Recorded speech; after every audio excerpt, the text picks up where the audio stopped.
Shalom, boa tarde, boa noite, bom dia, não tem um problema, você vai acompanhar nosso programa, depois vai ficar em exposição no Facebook e hoje a gente vai tratar sobre um assunto. Vamos começar o E-Debate, primeiro E-Debate, quem sabe uma série de debates, e hoje nós vamos tratar sobre governo de Deus e governo dos homens. E eu convidei para pagar esse mico comigo o Sérgio Lara, meu amigo de muitas datas, uma pessoa muito inteligente, um homem que conhece a Deus, conhece a palavra e vai estar conosco aqui participando desse E-Debate, o primeiro E-Debate da TV Mica, e a gente quer levar essa informação para você, quer discutir para você.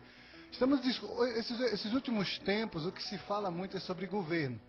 Nós estamos aí há quanto tempo das eleições? 2 meses, né? E se fala muito sobre a solução para o Brasil, qual a forma de governo, qual a forma de se governar, fala sobre questões de corrupção, de pecado, de erro, polarização, são tantos temas, mas à luz da palavra de Deus, qual é a forma de governo mais indicada? Você tem uma opinião acerca disso? Como seria um governo teocrático? E aí, Sérgio, sua opinião? Boa tarde a todos do canal Mica. Na verdade, a forma de governo que eu acredito ser a ideal é aquela em que a lei é o governo. E como eu posso me basear nisso? Como é que eu sei que a lei é a melhor forma de governo? E não o governo de homens, sobre homens. Lendo a palavra de Deus, né, que é a Bíblia, eu pude constatar que o modelo de governo que Deus estabeleceu para o povo de Israel, porque Israel, de certo modo, é um modelo para nós, cristãos, ele é a raiz da igreja, né? Nós que cremos na palavra de Deus, acreditamos que a Bíblia, que o povo de Israel é um referencial para nós em todas as coisas, né? Porque Deus primeiro separou a eles para se fazer conhecido no mundo, para revelar os seus desígnios, sua vontade. Então, qual foi o modelo de governo? Se você acompanhar a saída do povo do Egito, você verá que antes de introduzir o povo na terra prometida, Deus estabelece algo, ele dá algo para o povo de Israel. E o que ele faz? Ele estabelece um governo monárquico, ele institui um conjunto de poderes, legislativo, judiciário, ou executivo, como temos hoje. Você falou sobre questão de governo monárquico. Alguns dias eu li um artigo sobre Israel, e você sabe que em Israel existe um grupo de judeus, os mais extremistas, que eles não reconhecem a legitimidade do governo de Israel, eles não reconhecem nem Israel, eles são anti-sionismo, anti a ideia da existência de Israel. E uma das coisas que eles defendem, pelo menos na minha leitura, é que a Israel original, a Israel que vai estar com o aval de Deus, ela vai ter, em modo de governo, monarquia. A partir desse entendimento seu, esse modo de governo também não validaria esse pensamento dos rabinos. Bom, a questão, quando eu digo a forma de governo, Deus não estabeleceu uma monarquia, porque o monarca era ele mesmo. Entendo. E quando falo monarca, eu falo estabelecimento de monarca humano. Porque se você notar, o que vai acontecer? Israel recebe as leis. E eles têm que ser governados por essa lei. A ordem de Deus é que todos aprendam a lei, todos sejam instruídos na lei e obedeçam à lei. Então a lei era, na verdade, a forma de governo. A forma de governo instituída por Deus. O homem será governado de dentro para fora. Porque esse é o princípio, inclusive, do cristianismo. Nós cristãos, por exemplo, você não viola uma lei de trânsito, por quê? Porque você tem medo de uma multa, porque você tem medo de sofrer um acidente, ou porque existe a lei que diz que você não deve, por exemplo, passar um sinal vermelho, você não deve fechar um cruzamento. Essa lei está internalizada em você. Você aprendeu na autoescola, você aprendeu a legislação e você internalizou, então você obedece porque você está dentro de você essa lei e porque também como cristão você é obediente, porque a Bíblia manda que nós sejamos obedientes às autoridades e tudo mais. Há uma garantia de que haverá obediência à lei promovida pelos homens com base na obediência a Deus. É mais ou menos um guarda-chuva, né, de legitimação de uma lei. Ela vai funcionar a partir disso. Isso é justamente. É aquela ideia da lei adâmica, ou da lei moral, que já está intrínseca do homem, né? E ele é governado a partir desse princípio. Esse princípio estabelecido no homem, ele, na verdade... Agora, um pensamento aqui. Então, não seria necessário... como seria, então, a administração de um governo a partir da lei? Então, partindo desse modelo que eu falei, que meu entendimento...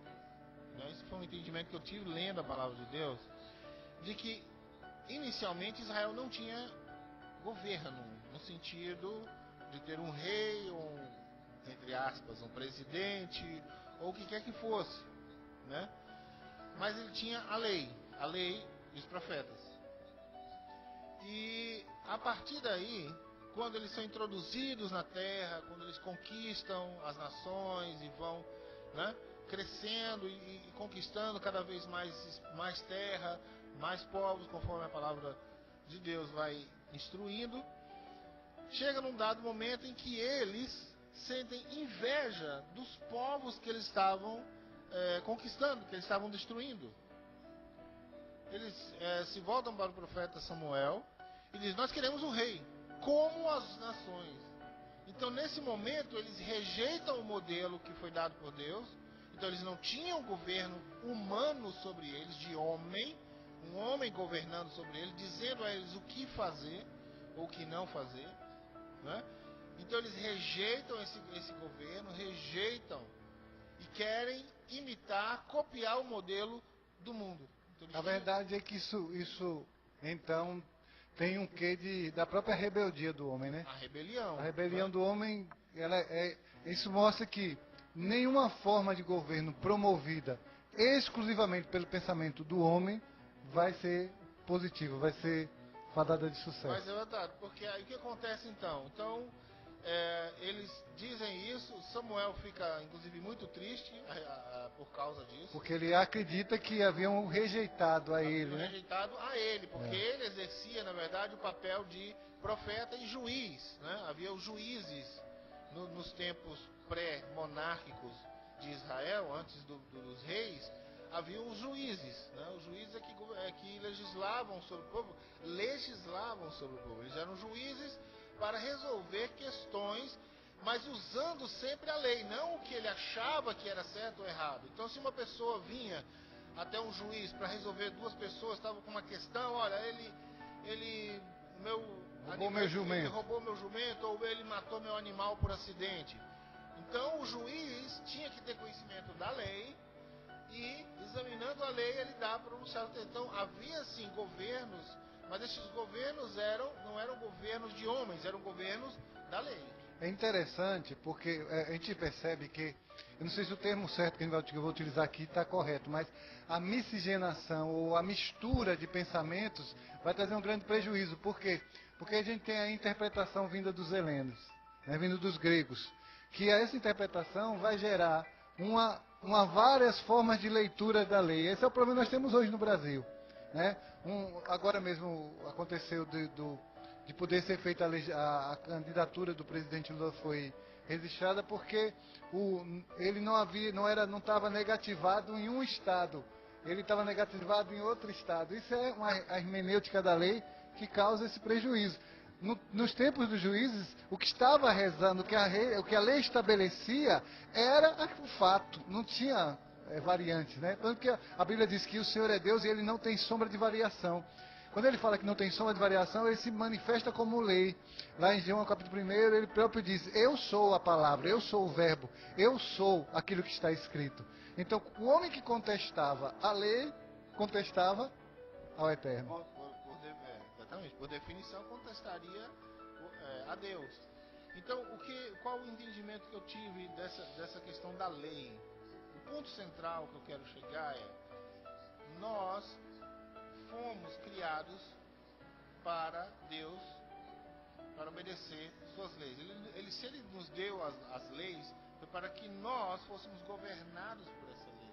Que essa lei fosse introjetada, fosse internalizada e nós obedecêssemos. Mas, como diz lá em Romanos, em Coríntios, em Romanos, que a lei é um aio. Não é isso? Era um professor, Um orientador. Orientador. Mas a nossa natureza decaída nos impede de sermos... É importante, você que nos acompanha, existem expressões no hebraico que demonstram, que manifestam o entendimento de lei. Existem duas palavras.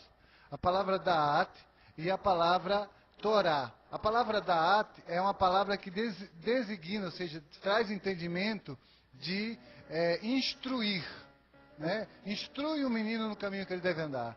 A palavra Da'at é lei, é comando, é sim ou não.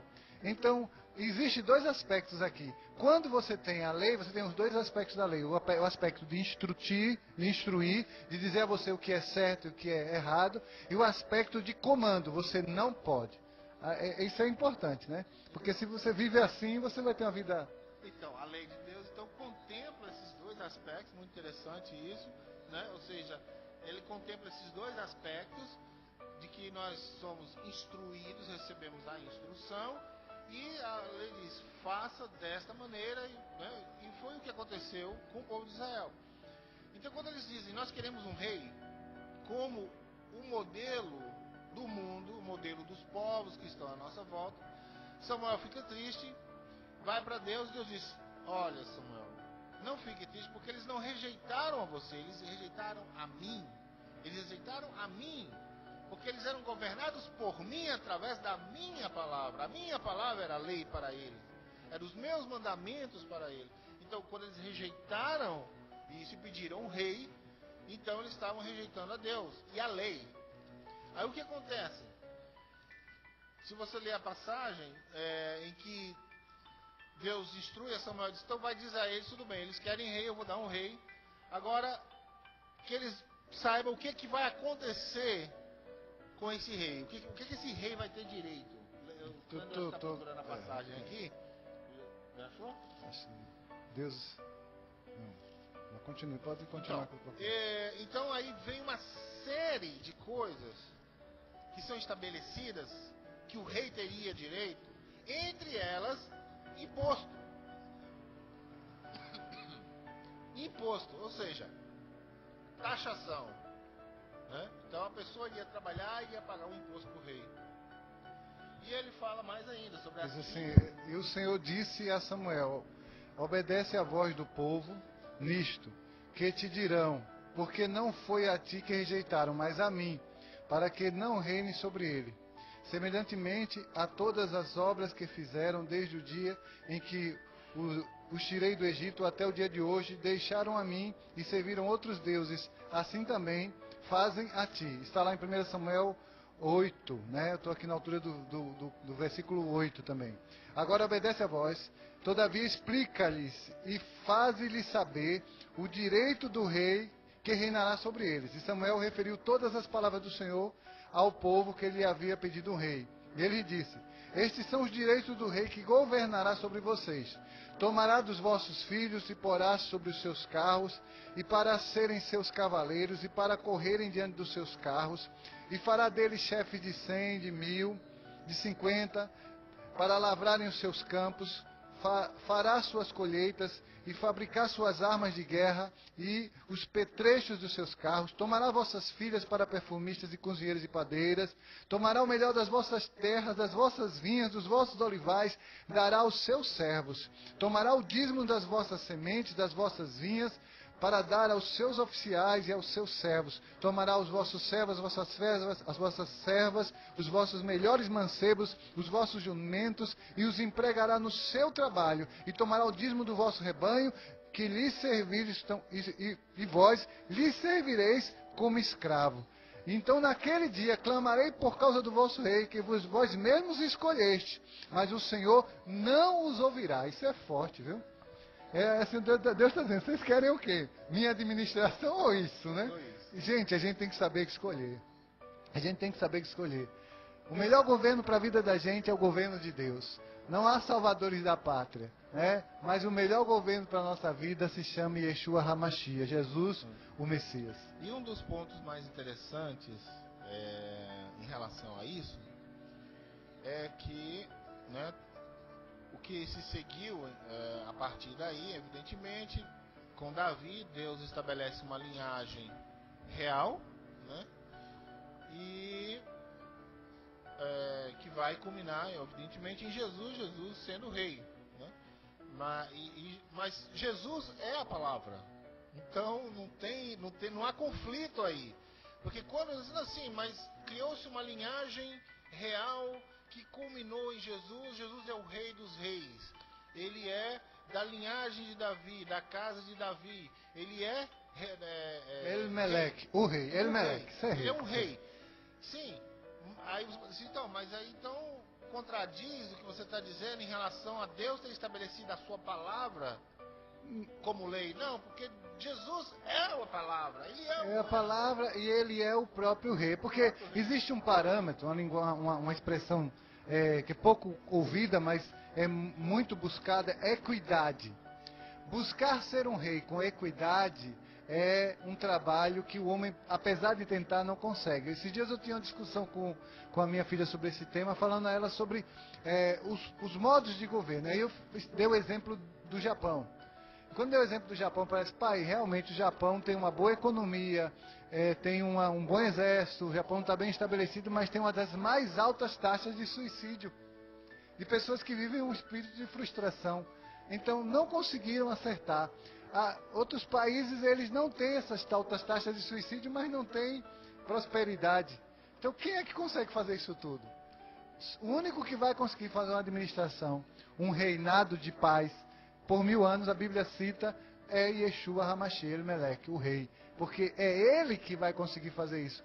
Isso mostra que em todas as situações, nós não fomos feitos para sermos governados por homens. Nós fomos feitos para sermos governados por Deus. Nós fomos feitos para governar os animais, as situações geográficas. O homem pode mudar a sua geografia, o homem pode cuidar de animais, o homem pode fazer mudanças físicas, até mesmo essas chamadas mudanças climáticas. Isso é governo do homem, mas quando o homem governa o homem, muitas vezes o que nós temos um histórico é um histórico de reprovação e de grandes acidentes. O governo, muito bem, você bem falou, o governo do homem sobre o homem nunca foi plano de Deus. O homem exercendo governo sobre o homem, né? É Deus sobre o homem, né?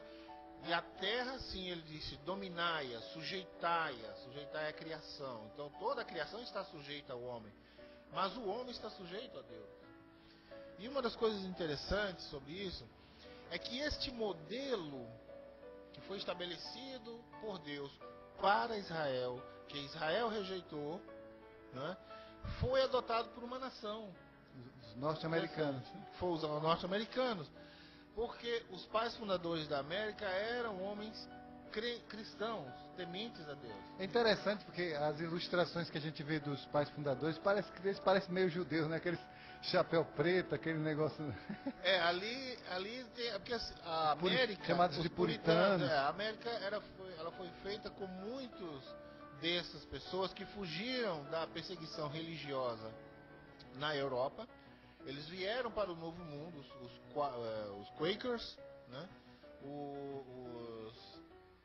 Os protestantes, né? de várias denominações, presbiterianos, batistas e demais. Os luteranos, né? Luteranos também.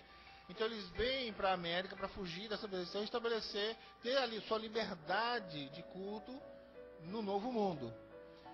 Então, quando chega ao século XVIII, né, em que a Inglaterra é a nação, né, a América é uma colônia da Inglaterra.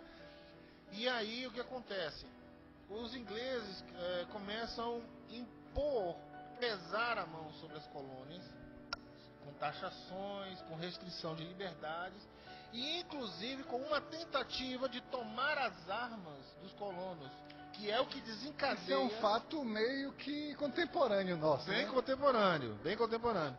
Então isso desencadeia a revolta, né? Então eram 13 colônias, né? As 13 colônias se reúnem num congresso continental e então eles debatem e decidem que era tempo de se tornar independente. Então as 13 colônias juntas, elas se unem e formam os Estados Unidos da América. Mas uma coisa interessante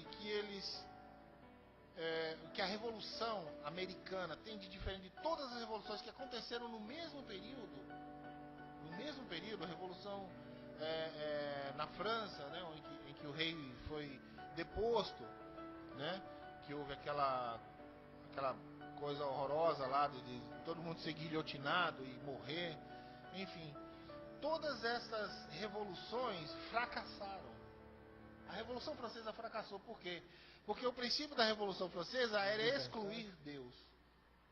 Eles excluíram, tanto é que eles... É a laicidade francesa, fala nela até hoje, né? Que é a isenção. No Brasil. Exatamente. Nós abraçamos aqui no Brasil. Nós abraçamos essa laicidade, essa suposta separação entre o Estado e a religião. Então o governo e igreja não se misturam, não é bem isso. Nos Estados Unidos isso não existe.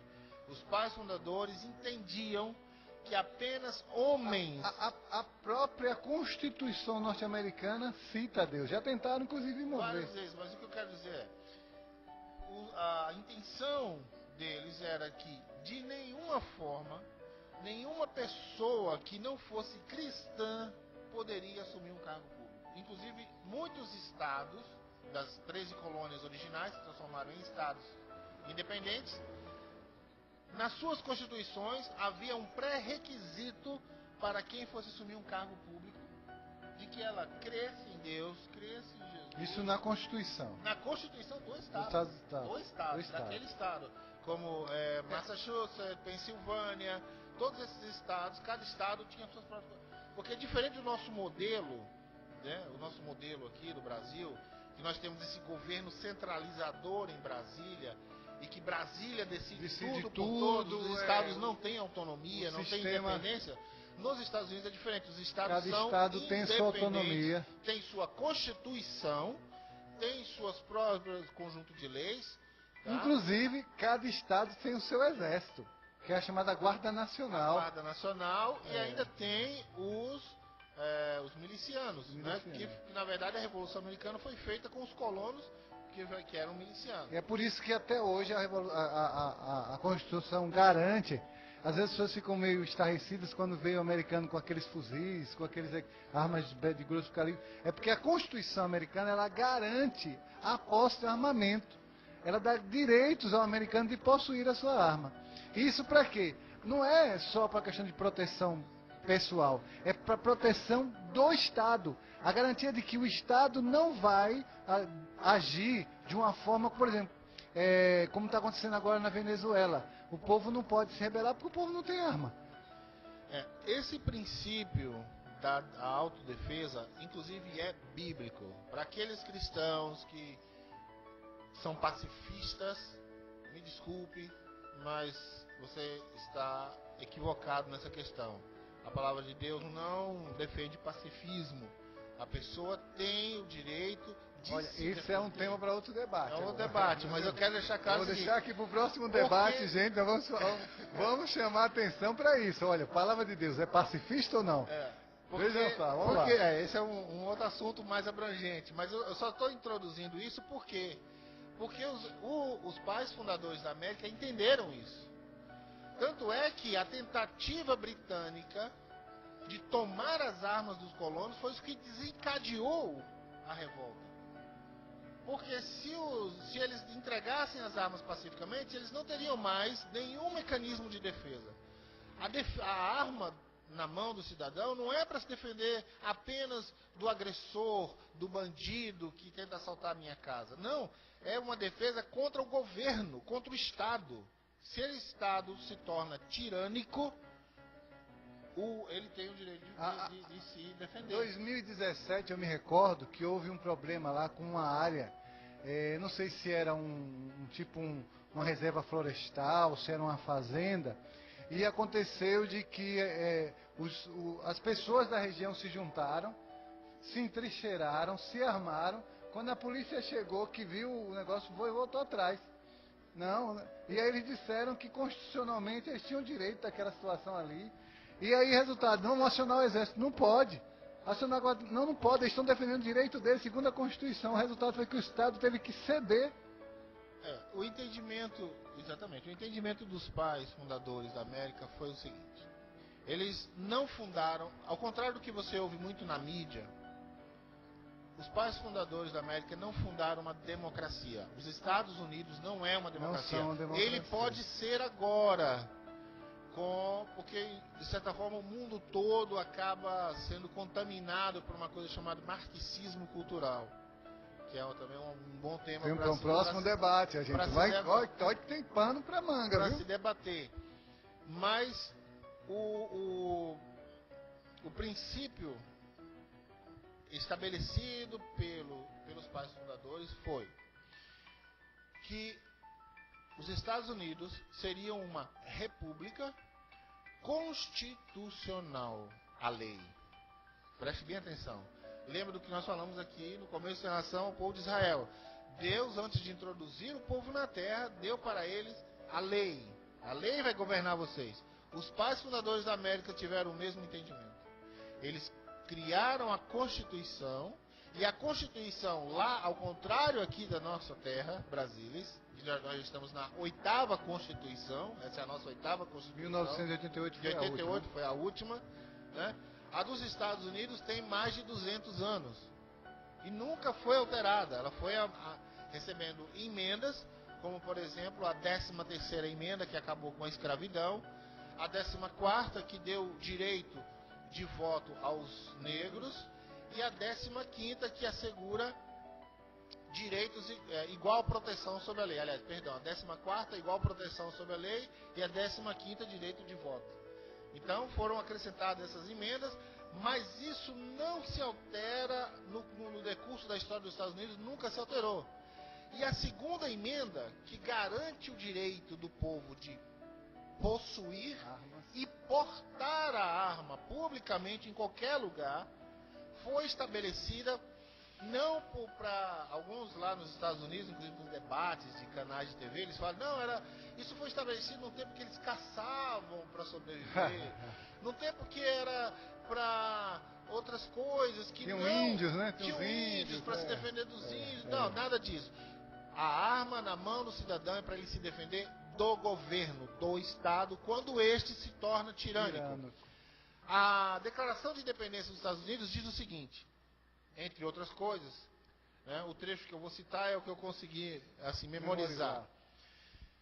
Consideramos estas verdades como auto-evidentes, de que todos os homens são criados iguais, e que são dotados, e que são dotados pelo seu Criador de certos direitos inalienáveis. Depois você vai no dicionário e pesquisa lá o que é inalienável. Isso é importante, viu? Né? Isso é muito direitos importante. Inalienáveis, entre eles a vida, a liberdade e a busca da felicidade. Esse tema chama atenção para a questão do aborto. Isso é a questão do aborto, porque o direito à vida, o direito à liberdade e a propriedade também, né? Que ele falou, entre eles, ele citou apenas 3 no preâmbulo da Declaração de Independência, ele cita esses 3, mas ele assim, entre os vários direitos dotados do Criador, os direitos vêm do Criador. Pare de pensar que os seus direitos vêm do governo. Enquanto você tiver essa mentalidade de achar que os seus direitos vêm do governo, vêm do Estado, você continuará sendo escravo do sistema.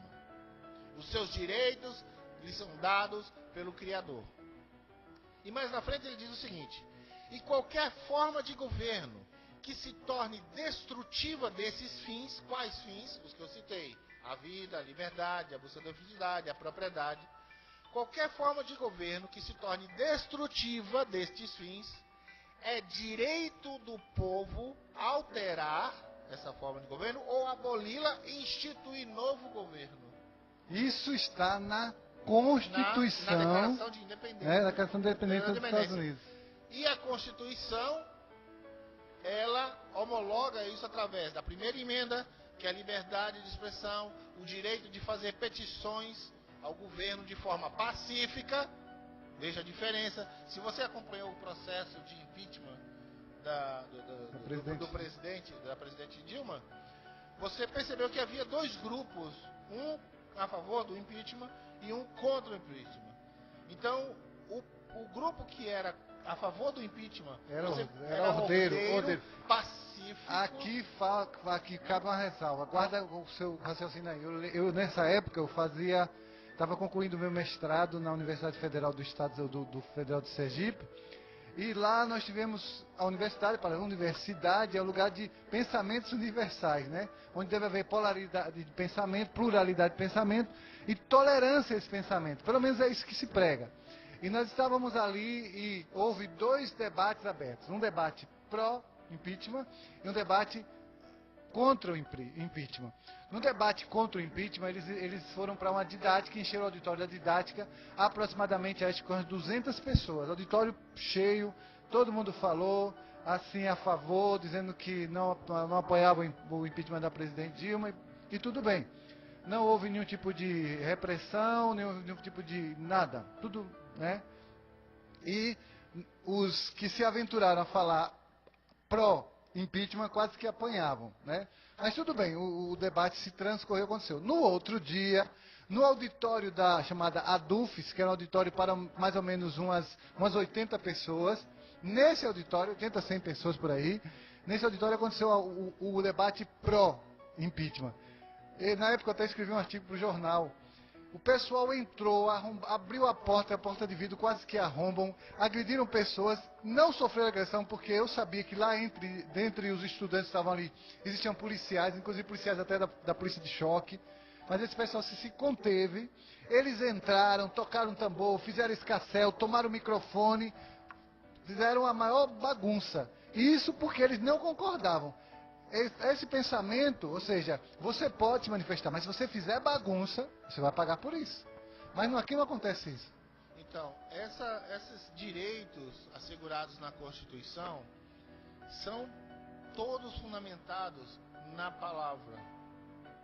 Interessante que os pais fundadores, quando eles se reuniram no Congresso, reuniam-se no Congresso Continental, antes de cada sessão do Congresso, eles oravam e liam a Bíblia.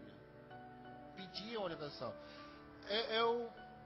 Eu quero, numa outra ocasião, trazer aqui as referências do que foi dito em cada uma dessas pessoas. George Washington, Thomas Jefferson, John Adams, que são dos muitos que participaram, dos pensadores que elaboraram a Declaração de Independência e a Constituição. E a Constituição, ela estabelece apenas princípios que estão na palavra. Por exemplo, a liberdade de expressão e a liberdade e o direito de fazer suas petições para o governo de forma ordeira.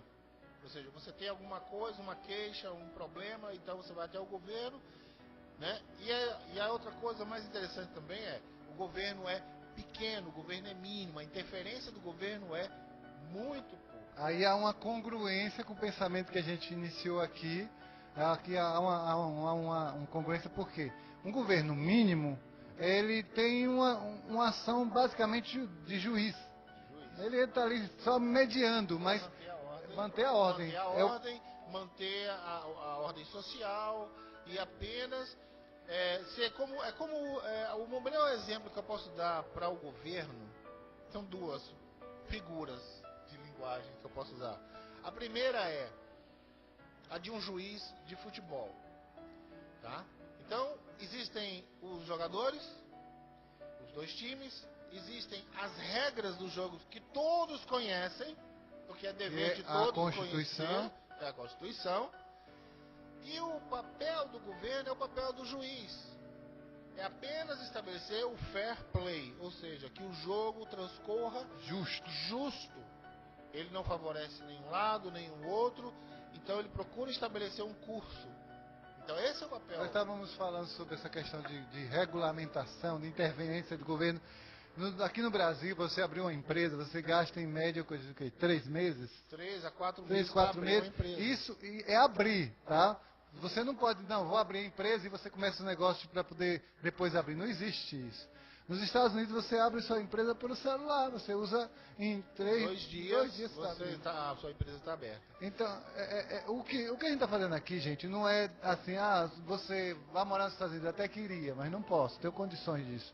O que a gente está fazendo aqui é demonstrando o seguinte, que um país que deu certo, ele parte de um princípio que é a palavra de Deus.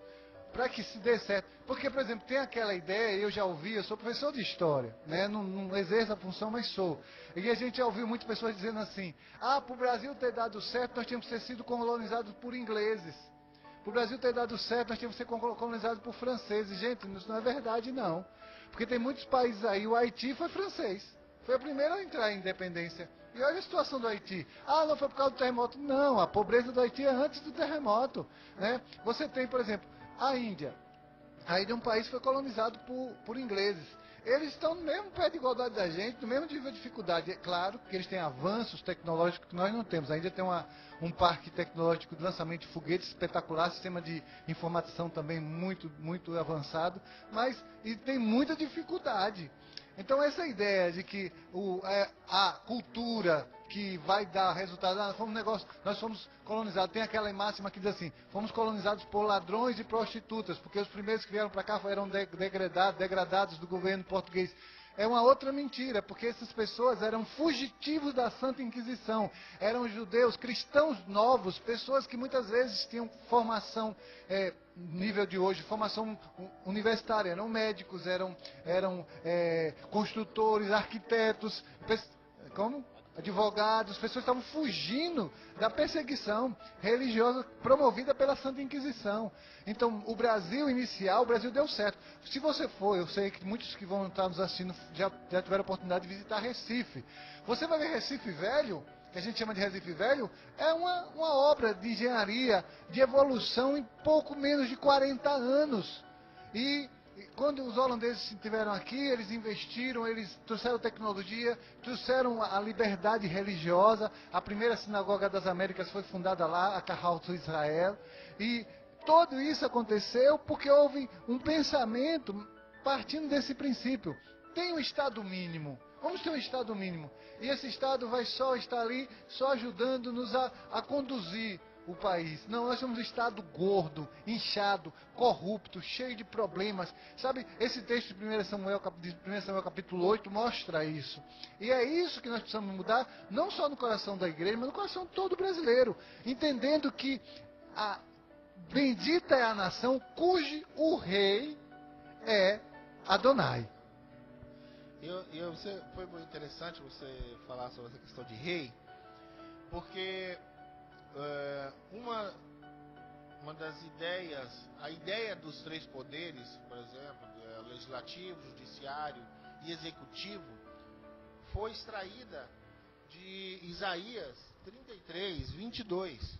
Os pais fundadores da América extraíram a ideia dos 3 poderes, dos 3 governos, dos 3 poderes, dessa passagem. Isaías 33, 22. Diz assim: porque o Senhor é o nosso juiz, o Senhor é o nosso legislador e o Senhor é o nosso rei. Ele nos salvará. Em algumas traduções você vai encontrar Meler ou Adonai. Mas a palavra, a tradução mais original, que alguns encontram o pai, ao invés de encontrar Meler, encontrar rei, a tradução no original é Meler, é rei. Porque essa é uma outra coisa, um debate para a próxima. Todas as traduções da Bíblia são integrais, são 100% confiáveis? Não, a gente precisa sempre ter várias fontes para analisar vários vetores. Mas isso é um outro debate. Mas então, eu queria assim deixar claro para você que está nos vendo aqui, assistindo esse debate, né? Você já deve acompanhar o apóstolo Cândido em muitas outras transmissões, né? E assim, essa aqui foi uma coisa assim de improviso, então eu não vim preparado porque eu tenho muitas fontes, muitas citações que eu poderia estar transmitindo para vocês aqui, mas eu só consegui o que eu consegui lembrar. E o mais importante é que nós entendamos o seguinte: não deposite sua confiança no homem, não deposite a sua fé, a sua esperança no homem. Deposite-a no Senhor, em Deus. Procure conhecer a sua lei, que é a palavra, que é a Bíblia. Leia a sua Bíblia, estude, se aprofunde. É dela que você vai extrair sabedoria, entendimento. É dela que você vai conseguir entender muitas coisas. E acima de tudo, você conseguirá se precaver de certas ideias, né? Que aí talvez seja um outro debate também. Há muito debate aqui, né? Você vai conseguir se precaver de certos pensamentos que permeiam a nossa cultura, a nossa sociedade, né?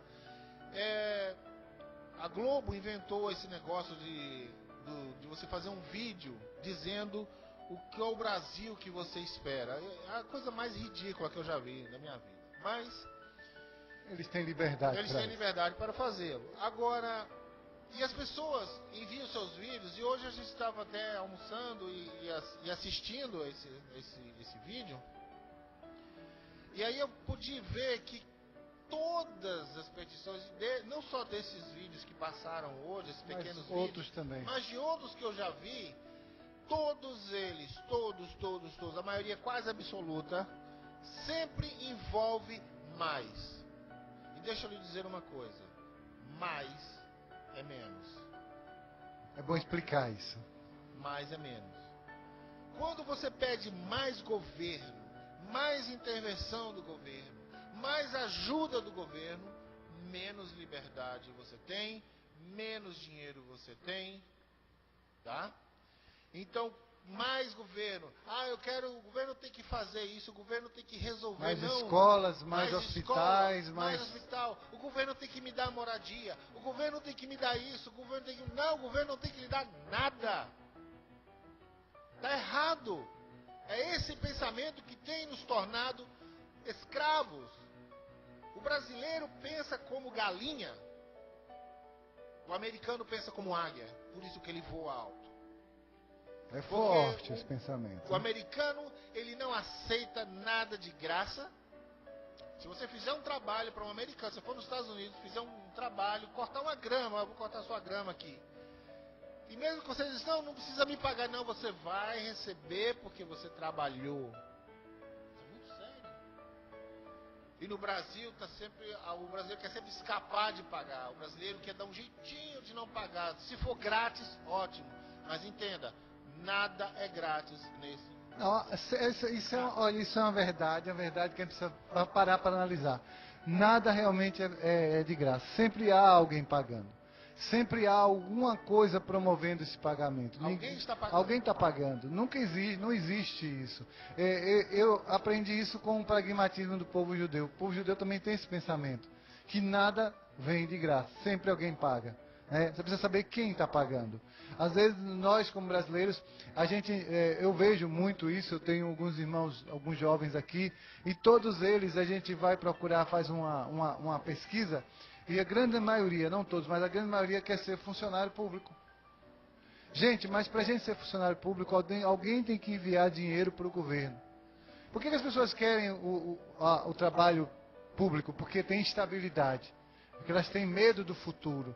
Mas existe um ditado popular que diz assim: não tem medo do futuro porque ele não morde quem trabalha. Nos Estados Unidos, você tem ideia, a polícia, o FBI, eles são praticamente empresas.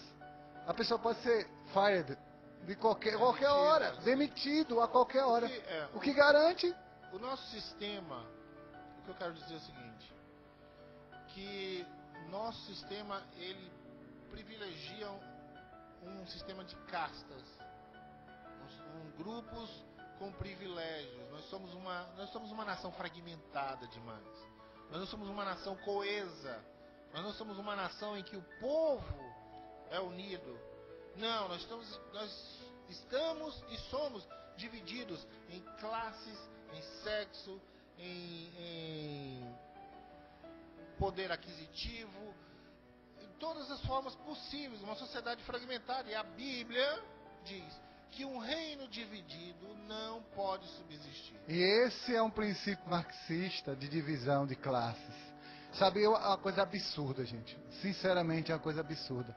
Não, se nós tivéssemos um grande governo socialista, eu deixa eu dizer uma coisa, isso, meu irmão, entenda, quem vai ser o patrão é o governo. Você vai ser empregado e que vai dizer, todos serão empregados. Ninguém tem direito. Agora em Cuba, há pouco tempo agora, eles liberaram a possibilidade de se vender uma casa.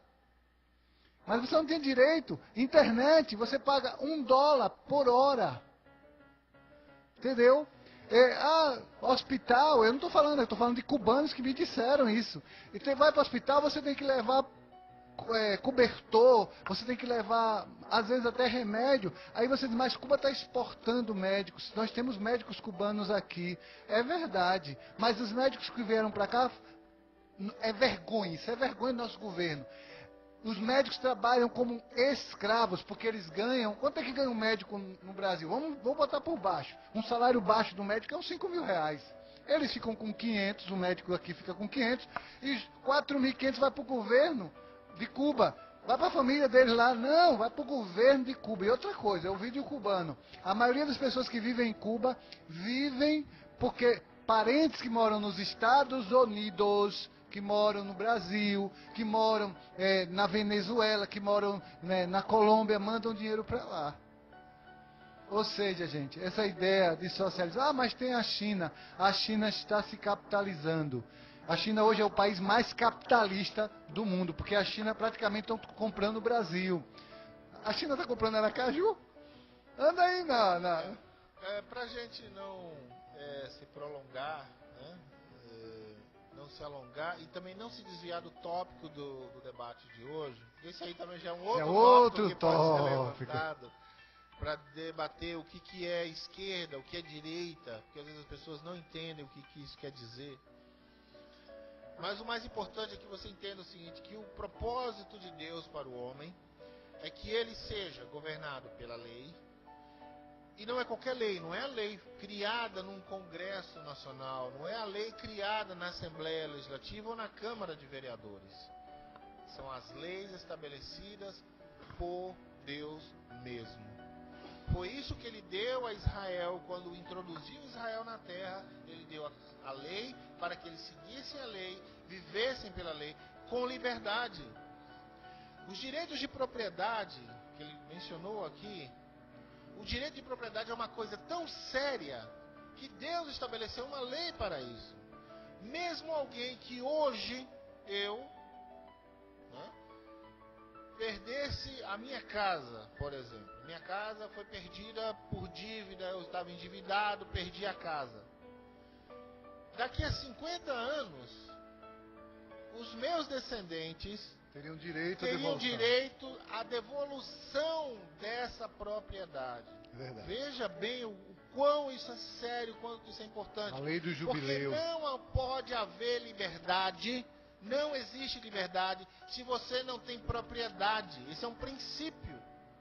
Você não é livre se você não tem propriedade. Se eu não tenho posse de algo, eu não tenho controle sobre uma coisa, então eu não sou livre. Vamos aqui para a etimologia da palavra. Infelizmente, nós em português, nós podemos falar liberdade e a gente vai entender liberdade de várias formas. O americano ele pode falar freedom, né? E ele pode falar... A língua inglesa, mas aí é mais para... A língua inglesa tem duas palavras para liberdade. Uma delas é freedom e a outra é liberty. Freedom quer dizer que você pode fazer o que você quiser. Você é livre para fazer o que quiser fazer. O que te der na telha, você faz. Agora, liberty quer dizer responsabilidade sobre essa liberdade. Então, é a liberdade com responsabilidade. A liberdade dentro dos limites da lei. É por isso que eu evoquei isso, para entender de que liberdade nós estamos liberdade? falando. Porque não existe liberdade à parte da lei. Parece contraditório, porque a lei é um delimitador. Como é que eu posso ser livre se estou dentro de uma limitação? Mas os limites impostos por Deus para nós não são para nos tolher ou para nos limitar, mas para nos proteger. Há uma diferença. Há uma diferença. Uma diferença enorme. A lei foi estabelecida para nosso bem. O problema é que mesmo hoje, até cristãos evangélicos, cristãos da nova fé cristã, né, eles veem a lei como algo ruim. Danoso, isso é verdade. Ruim, é verdade. não, a lei acabou, nós estamos na graça. Não, a lei não foi abolida. Nós fomos libertos da maldição da lei. Ou seja, a sentença de morte que a lei trazia, nós já fomos livres dela. Mas nós estamos sujeitos à lei. É importante entender que existem três formas de Deus manifestar a lei.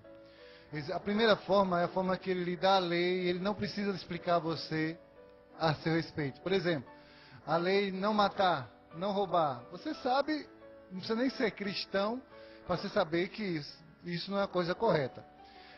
Existem leis que Deus dá e ele explica. Ele orienta. Olha, honre teu pai e tua mãe, porque isso vai fazer você viver muito tempo na face da terra.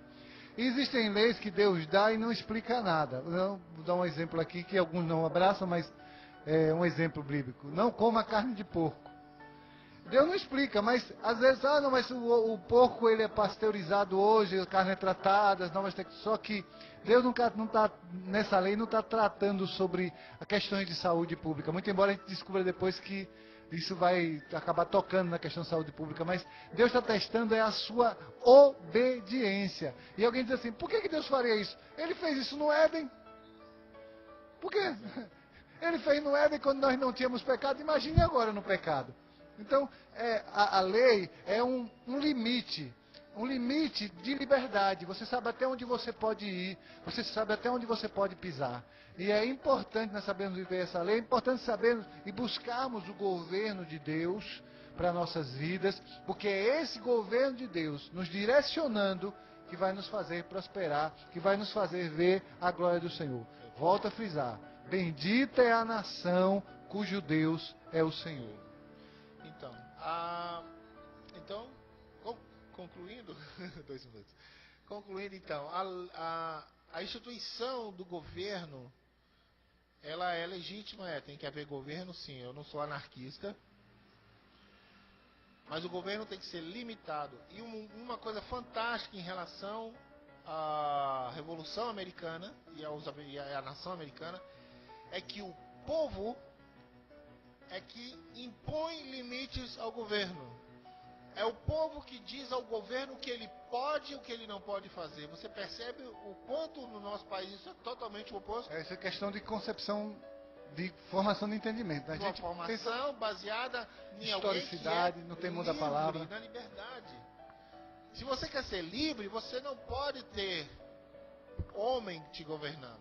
Se o homem governa, olha aí a sua volta, o estado dos governos humanos. O que acontece com o governo humano? Né? Então reflita bastante sobre isso.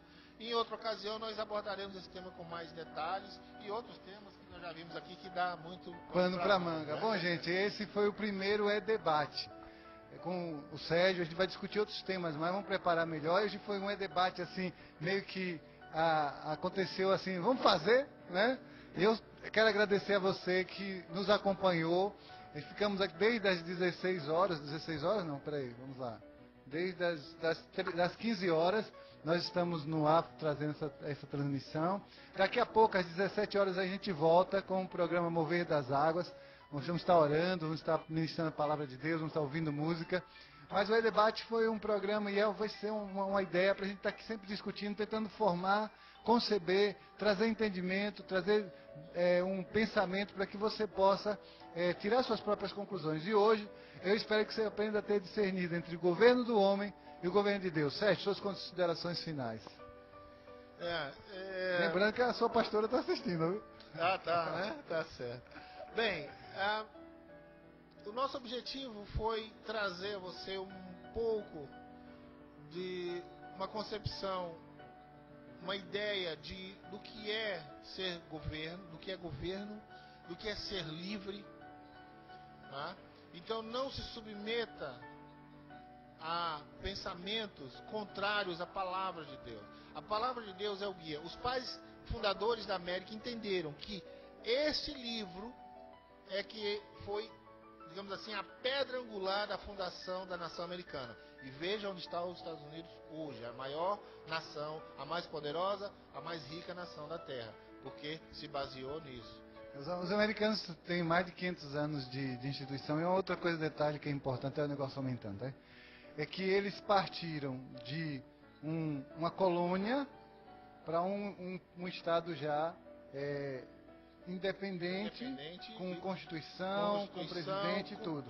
Né? A gente teve que passar por vários estágios. Muitas revoluções, muitas derramamento de constituições, sangue, muito derramamento de sangue, exatamente, fratricídio. Exatamente, coisas terríveis. Então, tem que entender isso. Existem exemplos, e um exemplo moderno de um país com 70 anos é Israel. A Constituição de Israel é um trecho da palavra. E Israel, obedecendo esses princípios, é um país com equidade, um país com tolerância, um país com segurança, um país onde o Estado realmente é um Estado mínimo, ele é grande no serviço de segurança. Né? E é um Estado próspero. Hoje, se não me engano, é o 8º ou é o 15º em economia. Então, 70 anos. Nós temos 518 anos aí de lutas para nos manter de pé. E eu espero em Deus agora que nessas nossas eleições nós aprendamos a votar, possamos mudar um pouco isso. Eu não acredito que ninguém vai mudar o país assim drasticamente, não penso dessa forma, mas eu acredito que os candidatos que estão mais à direita serão os mais indicados para essa eleição, pelo menos é a minha opinião. Tá certo? Então até o próximo debate aqui na TV Mica. Tchau, tchau.